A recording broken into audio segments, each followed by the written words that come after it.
Olá, meu nome é Laura Montserrat Barbosa, sou pedagoga, psicopedagoga, mestra em educação e fui me fazendo na vida poeta e artista plástica. Não tenho formação acadêmica em nenhuma das duas ousadias. E eu abri esse canal, né, com a finalidade de falar sobre algumas paixões minhas na vida.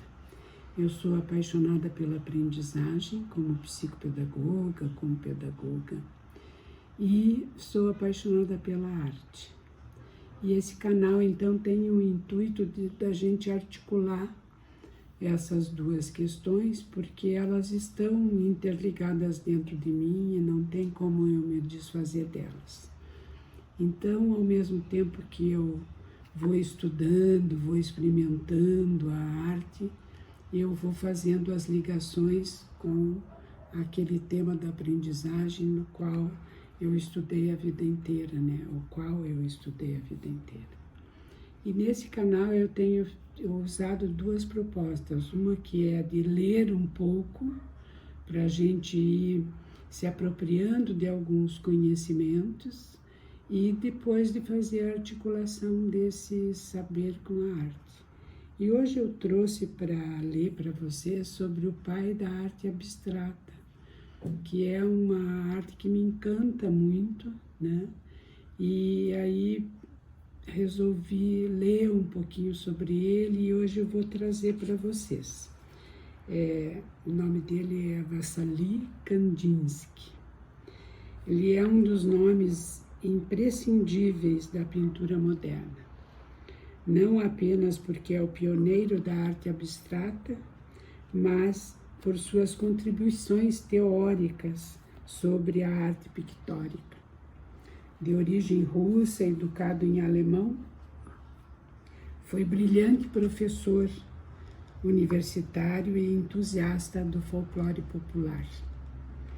A vida de Kandinsky assentou-se sobre areias movediças, principalmente por causa da época em que ele viveu, né? Ele nasceu em 1866 e viveu até 1944, e ele pegou as revoluções, né, na Rússia e guerras, e então ele teve também a influência disso na sua arte, né? Aos 30 anos ele decidiu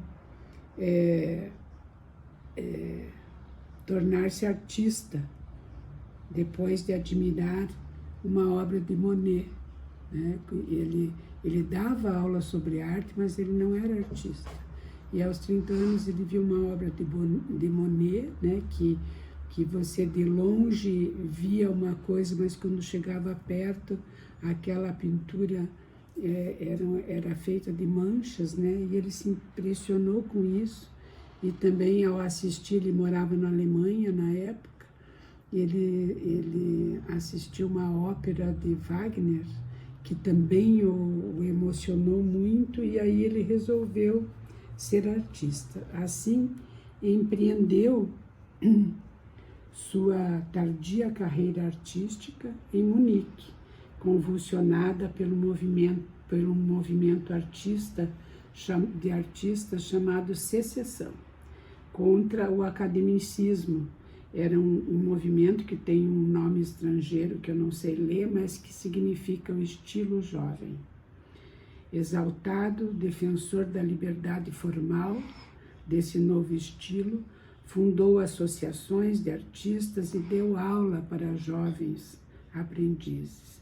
Viajou pela França, pela Tunísia, pela Itália, até se estabelecer em Paris, e onde recebeu o impacto da cor, né?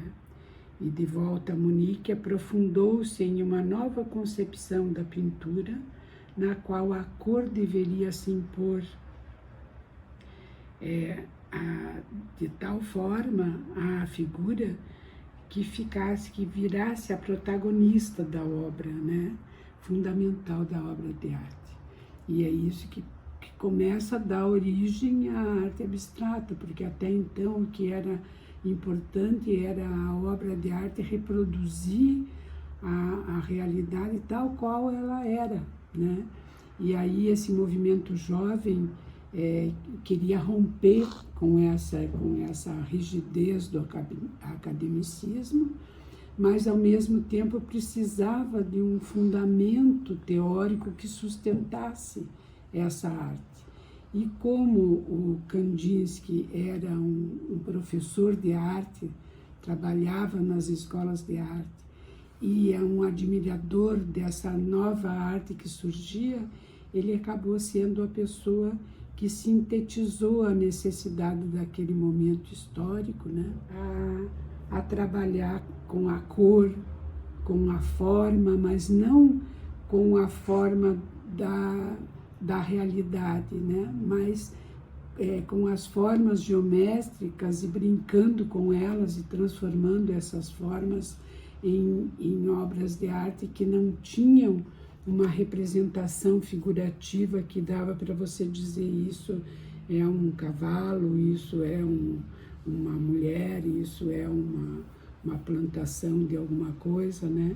Então a obra de arte dele apresentava uma explosão de cores e as formas de tal forma desorganizadas e organizadas que elas não traduziam algo que a gente pudesse relacionar à realidade. Então esse é um dos fundamentos da arte abstrata e ele foi um artista que deu esse movimento. E aí ele foi aceito por alguns, não aceito por outros, e nesse caminho ele conheceu Paul Klee, conheceu Miró, que tinham propostas artísticas semelhantes à dele, né? Diz assim: entre a última década do século XIX e a primeira do século XX, a pintura, assim como as demais disciplinas artísticas, padeceram de extremo decorativismo carente de significado pictórico simbólico. Não obstante, diante do estilo dominante, uma minoria artística se preocupou em salvar a essência da pintura, né? O Kandinsky achava que a essência da pintura estava na cor e não nas formas imitando a realidade. Até tem um artista, eu não me lembro o nome dele, mas ele já faleceu. Ele morava em Campo Grande e ele dizia assim: por que pintar as coisas tais como elas são, se já existe a fotografia, né? Então é um pouco esse espírito do Kandinsky que eu vou mostrar algumas coisas para a gente ir vendo essa evolução, né, das coisas se desmontando e chegando na essência da arte, que é a cor, né?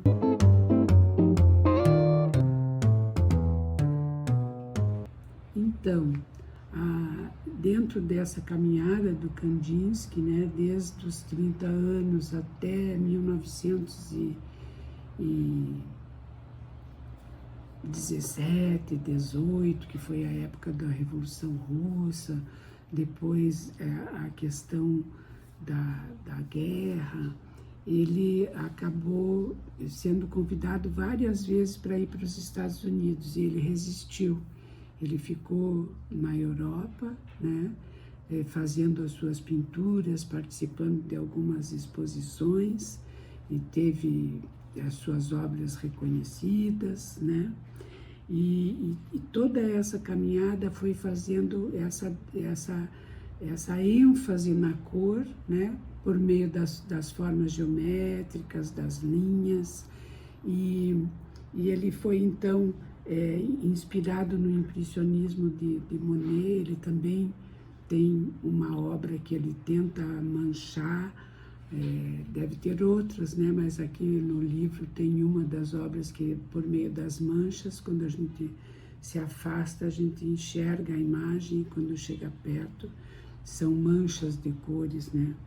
E então ele vai desmontando de tal forma que as cores, a essência da alma, segundo ele, as cores se sobrepunham à importância da forma. E ele foi desmontando em algumas obras. A gente consegue enxergar alguma coisa da realidade que lembra o real, mas é um desmonte. Ele vai juntando esse real de tal forma que ele já não parece mais tanto real, né? E vai dando força para as cores, para o movimento. Tem obras dele que parecem que essas formas, que não são mais formas, meio que voam no espaço, né? E as linhas e as formas vão tomando um contorno que se aproxima do surrealismo. Então ele mostra também a influência do surrealismo na sua obra, né? E também a força do movimento histórico da época das revoluções, das guerras. Então tem algumas obras que esse movimento é um movimento revolucionário, no sentido assim que mostra uma desorganização do mundo real, né? E aí então ele vai resistindo a isso, e por volta de 1941 ele vai se aquietando, né? Vai ficando ele com a sua esposa em Paris, e aí pintando pequenas obras sobre papelão. Ele vai se recolhendo, né? Até que em 1944, no dia 13 de dezembro de 44, ele falece. Ele nasceu em dezembro, no dia 4 de dezembro de 1866, e falece em dezembro, no dia 13, em 1944. Deixou uma obra assim importante para a arte abstrata, para a importância da essência, do sentimento, e ao mesmo tempo ele teorizou isso. Então foi isso que foi dando sustentação para a arte abstrata no meio artístico, né? Porque como ele veio da academia, ele conseguiu fazer essa articulação entre a novidade, o novo, o desmonte, a organização de um outro olhar e de um outro fazer artístico, mas ao mesmo tempo sustentando, fundamentando isso teoricamente. Então, por isso, ele é tão importante, né? E se a gente pensar, né, em processos de vida, em processos de aprendizagem, né, é muito parecido com essa arte, né, e com a vida do Kandinsky, porque a nossa vida é feita de ciclos, né? Então, num determinado ciclo a gente organiza determinadas coisas, aprende determinadas coisas, e de repente chegam as novidades, e nós estamos vivendo um tempo em que as novidades chegam muito rápidas, né? E elas chegam e nos desorganizam e pedem uma nova forma de se organizar, né?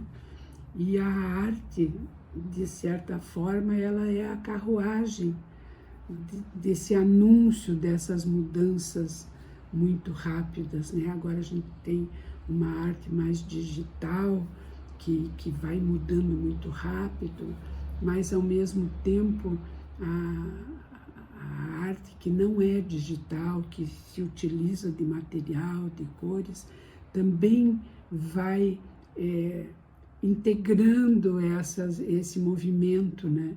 E na nossa aprendizagem é assim, a gente está vivendo esse tempo, e a gente precisa assimilar esse tempo aos nossos esquemas de aprendizagem e ir transformando.